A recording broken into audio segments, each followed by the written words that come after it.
je sinibaza ko muhira ari ikibazo. Dushima Imana ko n'abavyeyi banje bakwishimiye. Ukaba ushaka kwigira ivyo ushaka urabigereka ataraho mbonesha amaso yanje. Nanje naco ntazihanganira kuri wewe. Gikuru no kumbera umukunzi mwiza kandi amwiza ukuri.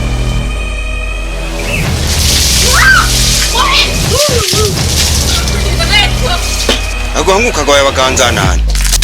Beho cyuko atamusi murafungana na gatora.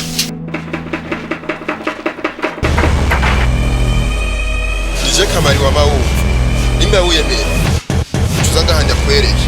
Nga vugo bwirabo. Gasa. Ariko niko ntomwatira kwiga adashaka. Sami n'umuntu akuze. Niwe yigirira shwa. Me amapara. Nukuri ndabona ariwe muberanye. Ndamwubaha kuko niyo musaza wanje fise.